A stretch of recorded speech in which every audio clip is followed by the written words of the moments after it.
he's got Cool. to, I'm just going to poke you Me. there. Okay. Because I can poke you up there because I'm getting shot. Yeah, that's fine. So I'm sure I'll see the periphery. I've got good peripheral vision. I could do a tap dance in between you. Yeah. But it might be a bit off-putting. If I don't see it, it's because I'm pretending, so I'm trying to get more time. Yeah. What kind of, what? I'll start doing this. Yeah. Shifting my chair. Yeah, you lose 2 minutes for that. Okay. So, first of all, how are you kind of feeling right now? Are you excited? Are you nervous? How do you feel about this sort of upcoming release? I feel good. It is kind of nerve-wracking, I have to say. Sleep has not been as easy as it once was, but I'm waiting for that to pass. But it's exciting, you know, and we're doing a lot of stuff with the band, so I've been in rehearsals, heavily rehearsing for stuff. So I think that has me all excited enough to hide on. Is there going to be a point where you think, right, I can now relax? Or is it going to be how do you think you're going to kind of feel? You see, I thought, you know, you started writing the album and then you do all that, and then I started getting all the things together for the release, and I was waiting for, okay, once I get to the release time, then I'll be able to relax, and no, I haven't relaxed yet. So I'll let you know when I start to relax about the whole thing. And sort of just in kind of brief terms, what have been the pros and what have been the cons of this whole launching out on your own? The pros have been being able to write my own music and be heavily involved in the production. So it means everything's very comfortable for me. In singing, there's nothing too high or too low, or there's nothing crazy that I wouldn't actually say. So that's been a big pro. And the cons have been... What are the cons? I mean, I think just like anything, maybe just flying around a lot and jumping from place to place and always having a diary and always, you know, kind of doing a lot of stuff. But that's a pro as well. So there hasn't been many cons. That's a good thing. It's a great thing. And you've chosen to do it through your own record label. Yes. How did that decision come about? Is it because you've had horrible experiences with record companies? No, not at all, because I've always had great experiences, and that was my problem. Everything was too great. I couldn't choose who to sign with. I wanted to sign with them all. Like, can you not put a single out through each one and trying to work out different ways, but it just couldn't happen. So, and being in the record label thing for 8 years, and then having this opportunity coming up 2 years ago and then up again this year, I thought this just sounds really interesting. So I kind of delved deeper into it and realised that this is what has to happen anyway. Someone from your record label goes and speaks to your retailer, and this kind of all goes ahead. So this was just a more direct, different way of doing things. And for me, it was exciting because it was a whole new lease on a career. And obviously you've kind of seen it from the other side. You've seen it from the business, from the artist's point of view. Now you're seeing from both perspectives. Is there kind of anything that's really surprised you about that side of it, about the business side of it? Because you have to be objective. You know, I have to physically look at myself as not as myself, but as an objective for someone who has a release coming through the Black Pen Records. And it's funny too, you know, you wish for these things and I wish this and this. And then when it comes, you're like, wow, you know, there's a lot of work, a lot of stuff, a lot of business work, just as you say it. It's a business, so you have to look after that side of it. And then you've got the single coming out. Is it the single Monday and then the album the week after? Yes. Tell me about the single and how is it sort of good representation of the album? The Insatiable is a good representation, I feel, because it kind of gives a hint of what's to come. You know, there's songs that are rockier than Insatiable, but Insatiable's not the rockiest, you know, or there's ballads on there, and there's strong, you know, woman perspective songs, and then there's just kind of a good feel. There's kind of more soulful melodies, and I think Insatiable kind of captures that there's a lot of different styles on the one album, and it was so hard to choose which one to go with. We just went with that, just kind of. And have you tried to kind of keep it in line with Girls Aloud type material? Have you tried to purposely move very much away from it, or have you just what was your kind of your attitude towards the kind of music you wanted to make? I just started writing just with as an EMI writer. They just give me free rein to go and write and do loads of things, and I started coming up with all these things. I didn't deliberately go a certain way or with a certain genre of music. I just kind of started to write and let all the genres of music that I love influence me and try and find a happy medium amongst all of it. And then we created Insatiable, the album. And obviously, everyone's wants to know stuff about Girls Aloud, so that's inevitable that that's where we've come from. People are obviously going to talk about it. The thing I find really interesting is when you look at all the stuff that's written, basically it seems like everyone's really keen to find something horrible. They want you to say something horrible about them. I know. Why do you think that is? And do you think it's just a British press thing? I don't know. I was hoping that maybe you or somebody else could maybe fill me in on why, because I mean it's really sad because this is our 8th year being together, you know, done so much stuff, and then now that everybody's taking a chance and, you know, doing our own things, there is something that just doesn't seem as positive as what it is and what it feels for us. And it's more for the fans' perspective that's thinking, oh no, and they kind of depend and are hopeful that we are friends and stuff like that. It's kind of disheartening. So you'd rather that the actual truth, everything's fine. But I keep saying that over and over and over again. But someday somebody might catch on and be like, no, she's actually all right. Everything's good. Because obviously as a journalist, I read stuff and think, well, it could be true, could not be. You don't, you know, think people rather. I'm the same way too. If I read anything, I take it as pure, you know, when the National Enquirer used to be, they talked about aliens and stuff like that. I would take everything like that now. I don't know what's the truth and what's not. It's just kind of pen and paper refuses nothing these days. And obviously now you spent time in America, is that very different?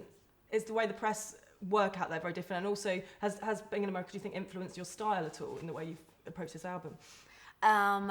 The American way of doing things is everything's, from my perspective, what I've kind of seen, everything's a big show. Even when they're electing a governor or, you know, the whole Obama campaign, everything is just a huge big ordeal. And I like that, you know, it's real entertainment. You hear the politicians and I think the politicians are much more in the spotlight than maybe the celebrities. So that kind of takes a bit of heat off them over there. Celebrities can just, you know, get on with their careers, I suppose, and there's not as many tabloids. They don't have any daily tabloids, so it's not as bad, I don't think. And what about as far as influences in your music? Do you think has being in America influenced your music at all? Yes, I've worked with a lot of Americans doing stuff, like Desmond Child and Mike Elizondo and Toby Gadd's German, but a lot of different styles of doing things. So yeah, I got a big influence, and I was just, you know, getting to know how I wrote songs. So I learned a lot from them and ways to do things and you know, wee tips and tricks and stuff. And how do you feel about the idea of going out live with it and doing sort of touring with this album? How is that exciting? Is it scary to be on your own out there? It is so exciting because we've been rehearsing all week, and there's a huge big load of us. My friend was saying it's like having a football team behind you on stage. It's just a load of people, and it's really good and fun, and you know. So I've got a real kind of camaraderie there with the band. So to go out and tour would be amazing. But I'm really excited about doing these next couple of live shows and seeing how they all go. What do you think is kind of the key to making a good pop record these days? Making a good pop record? I have no idea. I'm sitting on my high horse here. Well, I think what would make a good, I don't know. I know what I like, and it's random. I like random stuff from random people. So I think it's just the luck of the draw. It's just, you know, whatever kind of connects with people and what the people are feeling at the time makes a good pop record. And are there any girl bands out there right now that you kind of think are doing it right, and from your experience, are there ones that we should look out for? Girl bands. Who have we got? We've got the Saturdays. They're really gorgeous, pretty girls, every single one of them. And the lead singer, Vanessa, I think she's great. I think she's really, really good. I think all the girls are great. What other girl bands have we got? There's not that many at the moment. There isn't that. It's just the Saturdays. It's the Saturdays world. They can go and take over in the girl band area. Maybe it's the time when we need a boy band to rise up the ranks at the moment. Well, there's a lot of boy bands, isn't there? We have our JLS thing. I watched them doing a piece at the Mobos, singing, sitting around the tables. I thought that was great. I was like, what a good idea. So JLS, yeah.